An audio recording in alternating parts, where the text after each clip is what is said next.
San Borja es peruanidad. Continuamos con El Perú Informa, edición central.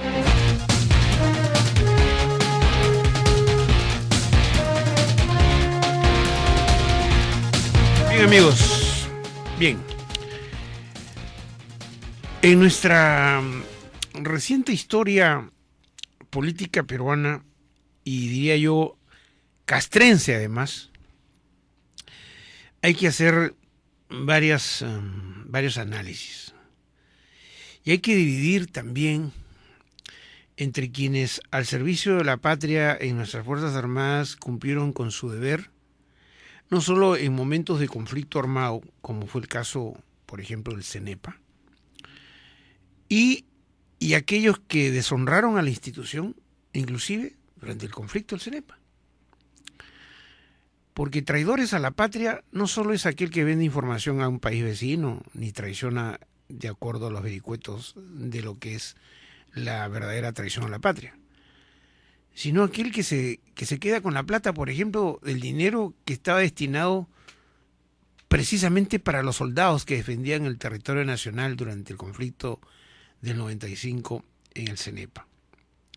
Ahí están, ahí en esos pantanos inaccesibles, inhóspitos, donde la manta blanca hace de las suyas en las noches.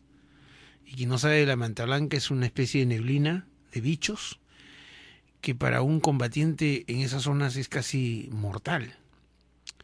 Quienes hemos pasado en el conflicto de la Cordillera del Cóndor, por lo menos yo diría en mi caso un par de noches en la Cordillera del Cóndor, puedo dar fe de lo que significa estar en esa zona. El CENEPA es mucho más agreste que la Cordillera del Cóndor, me dicen, ¿no? No la conozco, no conozco. Pero ahí justamente en ese enorme camposanto están más de 300 jóvenes soldados que quedaron ahí luego de los combates cruentos que se llevaron a cabo contra las fuerzas invasoras ecuatorianas. No se ha podido rescatar esos cuerpos y permanecerán ahí sus osamentas y nuestro homenaje será siempre permanente por aquellos jóvenes, inclusive muchos, yo diría casi adolescentes, que empuñaron un fusil para ir a defender la patria cuando estaba siendo acechada por el invasor. Pero en esas circunstancias, durante el gobierno de Alberto Fujimori, habían altos mandos que se quedaban con la plata, con el dinero destinado a las vituallas, a los armamentos, a las medicinas de los soldados en combate. Y recuerdo con toda claridad cuando Fujimori llevaba decenas de periodistas a quienes les entregaban las raciones alimenticias de los soldados de combate, ¿no es cierto?, para que hicieran la campaña de promoción de que Fujimori estaba en la línea de fuego, en el teatro de operaciones. Mientras los soldados que estaban en el frente de batalla no tenían ni agua ni comida. Y que cuando caía un soldado herido, tenían que utilizar 4 soldados para trasladar a un herido hacia la retaguardia. Es la suerte, queridos amigos, que esa historia algún día la vamos a tener que contar, pero así, ¿no es cierto?, para ver la desvergüenza de aquellos generales y altos oficiales que se llenaron los bolsillos no solo con la plata del dinero del Estado, sino sacrificando la vida de muchos soldados heroicos y de oficiales inclusive heroicos. Y en esa lucha, también en otros escenarios, habían oficiales que yo he conocido también, que con mucho honor y mucho pundonor y mucho coraje y mucha ética defendían la institucionalidad. Pero como castigo, o era la cárcel, la acusación infundada, o sencillamente el pase al retiro. Evaristo Castillo Aste llegó hasta el grado de mayor del Ejército del Perú. Combatió y luchó profundamente contra la corrupción. Él tiene libros escritos sobre eso. Y hoy nos visita para contarnos más y para ver justamente lo que hoy Después de tantos años de seguir luchando contra la corrupción, hoy, según las encuestas, la corrupción sigue siendo el principal problema del Perú. ¿Cómo está, Mayor? Qué gusto saludarlo. Buenas tardes, señor Cuquín. ¿Cómo le va? Primero que nada quisiera felicitarlo por su programa y sobre todo por hacer este tipo de periodismo, ¿no? Gracias. Porque en estos momentos el país requiere de los periodistas. Y se lo digo personalmente, ¿no? Yo creo que ha debido haber una comisión de la verdad también para el periodismo. Cierto. Están en deuda con el país, ¿no? Ujú.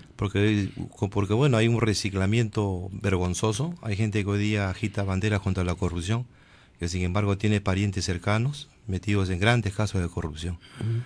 O periodistas que sencillamente ni se lavaron las manos Claro. y tienen el espíritu sucio y toda la cara sucia, porque actuaron coludidos con la corrupción y con la dictadura, ¿no? A uno se vuelve cómplice también por omisión, ¿no? Por omisión El silencio, como usted sabe, tiene su precio. Claro. Y muchos periodistas se silenciaron cosas. Y la historia del Perú está plagada mucho, ¿no? De estos temas, ¿no? Entonces, yo luego de felicitarlo quisiera hablar, fíjese, en la época en que yo denuncié este tema, el narcotráfico al interior de las Fuerzas Armadas, yo denuncié al señor Vladimiro Montesinos. Estamos hablando en qué año, para citar a nuestros amigos. Año 92. Yo 92. siendo un mayor muy joven de 38 años, quizás 39, y hoy día, después de unos cuantos años que he pasado... Su caso fue para muchos muy notorio, ¿no es cierto? Sí, sí. Fue parte de la información y la denuncia pública, cuando usted hizo la denuncia contra Montesinos, que en ese momento, cuando usted lo denunció, Montesinos estaba en el apogeo del poder. Sí, era el dueño del país, ¿no? El dueño del Entonces país. había que enfrentarse. Además, yo era un oficial en actividad y bastante joven, ¿no? He pagado largamente y sigo pagando mi actitud. Pero yo siempre he cumplido con mi deber, me siento orgulloso, lo volvería a hacer. Me postergaron en mi carrera. ¿Lo no- siguen acosando actualmente? Bueno, yo lo que he recibido del Estado peruano y todos estos pseudo gobiernos, entre comillas, democráticos que han sucedido a la dictadura, es simplemente el silencio y la indiferencia, ¿no? Porque son más de lo mismo. Lo que usted antes decía es cierto, ¿no? Es una lucha de grupos corruptos por el poder. Ujú. Es la lucha por la teta del Estado, nada más. Ujú. Entonces usted se entera, por ejemplo, yo me he enterado de, hay unas alianzas pues increíbles, ¿no? Que no pueden ser. Hay ahorita, por ejemplo, en el tema político hay una alianza que estaría liderando Susana Villarán con el MNI, sin embargo ella insulta a Chávez y a Fidel Castro públicamente, Iberico va con ella, que Iberico cuando estuvo en la Comisión de Defensa silenciaron la Corte de Honor.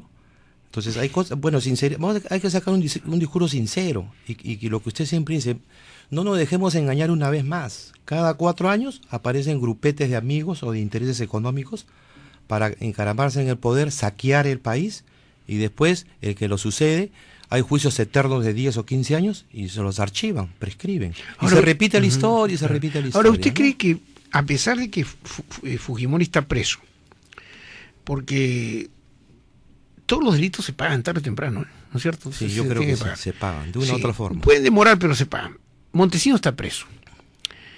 El grupo Colina está en la cárcel. Muchos generales han pasado por la cárcel, otros ya han conseguido su libertad. Pero ¿usted cree que todavía esa mafia corporativa, porque fue corporativa, continúa controlando aparte ese poder? Sí, yo creo que sí, yo tengo condiciones de afirmarlo, ¿no? Montesinos tiene mucho poder, tiene varios elementos que le dan ese poder. Como uno de ellos. Uno es el dinero que tiene mucho dinero para comprar muchas voluntades. Y el chantaje. Y comprar además muchos medios de comunicación. Y yo sé por qué lo digo. En el proceso que tuvo Montesinos, en el caso de Campanilla, el Ministerio Público ordena el archivamiento definitivo. O sea, todos los capos de la droga en Sudamérica saben... Conozco, porque leo parte de su libro, y conozco lo de Campanilla, para situar a nuestros amigos, porque es bueno que se sitúen. Claro, hay gente muy joven. Campanilla que no vivió en estuvo, pues, Chávez Peñarrera, ¿no? Chávez Peñarrera. Que era Ahora el- no solamente era Chávez Peñarrera, ahí trabajaban en Campanilla 8 firmas, de las más poderosas. Había otra firma del ministro que era mucho más grande que la del Mucho más grande. Vaticano. ¿Que era peruana o colombiana? Colombiana. Colombiana. Eso es lo que se sabe, lo poco que se sabe. Hay muchas cosas que se han escondido, ¿no? Yo por eso siempre he reclamado que Fíjese, yo he vivido en Europa en el asilo político y yo he visto que estos países son grandes. ¿Por qué? Porque mínimamente funcionan 2 poderes, que es el poder judicial y el poder, porque es un poder de los medios de comunicación. Y son los que alinean al país, ¿no? Sin embargo, acá lo que más adolecemos es un poder judicial que es súper corrupto, donde un proceso dura 10, 11 años, después se inicia una demanda con mucha noticia, pero no con justicia. Y después, yo lo he vivido, en el camino se van tergiversando las pruebas y los documentos se pierden. Y al final terminan, no hay pruebas, no hay nada, ¿no? Y el propio Ministerio Público... Bueno, el caso de los petroaudios, ¿no? Así es. Se están desapareciendo las y eso, pruebas. ¿sabe qué? Eso indigna al ciudadano y además genera violencia. Mucho cuidado. Porque todo esto a los peruanos lo indignan, porque hay un momento de impotencia que... Bueno, hay unos peruanos de a pie que tienen que pensar en qué comer mañana. Porque la corrupción genera pobreza, genera mucha pobreza, genera exclusión, genera postergación. Estas firmas que operaban en Campanilla, ¿le pagaban a Montesinos? Le pagaban mucho dinero, ¿no? Y Montesinos pues tenía una corte de oficiales de las Fuerzas Armadas a su servicio, ¿no? Sin embargo, hoy en día ese caso está archivado, parece que lo quiere resucitar el fiscal Peláez Verdeles, acá solicité pedir, pero sin embargo desde el 2001 hasta el 2010, ¿no? Nunca se hizo una investigación de campo, jamás. Se investigaron documentos. ¿Qué generales estuvieron involucrados directamente? Bueno, ahí estuvieron básicamente General Hermosa y un entorno muy cercano a él, ¿no? Pero sin embargo, en el juicio... ¿Y es cierto que habían estos helicópteros que llegaban, recogían la plata y la traían a Lima? Es cierto. Habían helicópteros que transportaban droga, que transportaban y que daban seguridad a los narcos, a los vuelos de los narcos, ¿no? Había tropa cargando la droga, o sea, eso maletas de billetes, dice que maletas de dinero, todo eso es cierto y está. Lo que pasa que esto se ha acomodado. Fíjese, el Consejo Supremo, sin tener por qué conducir esos juicios, el narcotráfico se militarizó como delito, siendo un delito común. Y se escondió ahí. Entonces yo diría, si estuviéramos en una democracia real, tendría que el Poder Judicial solicitarle al Consejo Supremo todos esos expedientes. Claro, lo que pasa es que en ese tiempo, no solo, creo que era presidente del Consejo Supremo Guevara, ¿no? Sí, claro. General Guevara, ¿no? Claro. Tenían pues ese control, entonces todo aquello judicializado que involucraba a algún militar lo pasaban al fuero militar, pues. Fíjese, ahora se ha atentado y se sigue atentando contra la majestad y contra los oficiales jóvenes. Hoy día al oficial joven el mensaje es: no pasa nada, no te preocupes, no hay nadie preso por droga. Se ha visto con Montesinos que se hizo mucho atropello a la dignidad militar. Se pasaban a retiro a todos los oficiales que estábamos contra él, contra sus negocios. A oficiales muy buenos, espada de honores, que no es mi caso, que han sido postergados. Sin embargo, no han sido reivindicados. ¿Por qué? Porque el poder corrupto todavía sigue manejando las instituciones. Entonces, fíjese, yo ayer en la noche pensaba, ¿no? Cuando leía que nuestro presidente y otros políticos más dicen, ¿no? Abajo los titulares, déjense de dar noticias malas y viva el Perú, estamos adelante, el dinero, la bonanza económica, ¿no? Estamos creciendo. Pero es como pretender que nada de lo sucio se discuta. Así es. Lo que vale acá es que Perú está bien económicamente y marchemos para adelante y lo demás no vale.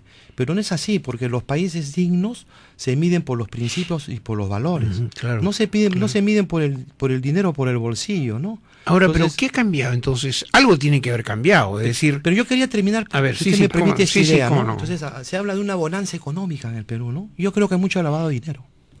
Yo soy un empresario pequeño de la construcción, veo mucho. El famoso 10% está en boga, el 15% está en boga. Yo no hago ni una empresa del Estado porque no voy a hacer. Cuando usted se refiere al 10 al 15 es la comisión que hay que pagar. La comisión hay que pagar y a veces la piden por adelantado. Bueno, ya Lourdes Flores Nano lo confirmó el otro día, ¿no? Dijo que toda obra pública, ¿no? Sí. Tienen que desfilar con su 20% de comisión. Lo que pasa es que lo confirman ahora en campaña, pero hay que combatirlo eso, claro, de otra manera, ¿no? No hay que hacerlo discurso. La corrupción no se combate con discursos, con acción, con eslogan. Con acción. Entonces, aquí va yo, la bonanza, hablando de la bonanza, por ejemplo, si usted me permite para terminar. También hay bonanza, disculpe, en un burdel, porque en un burdel se gasta mucho dinero en mujeres, en drogas y en prostitución. Y hay bonanza, pero no hay principios, no hay valores. Entonces, la patria no la podemos medir, la bonanza de la patria o el buen país, porque tenemos dinero para gastar. Vamos a continuar. Estamos con el mayor del Ejército del Perú en situación de retiro, Evaristo Castillo Aste, que en un determinado momento en esta convulsa situación política que vio el país con la mafia, frente a la mafia de Montesinos y compañía, él fue una de las víctimas, uno de los oficiales del ejército víctimas de esas mafias y esas organizaciones criminales. Vamos a retornar luego de la pausa.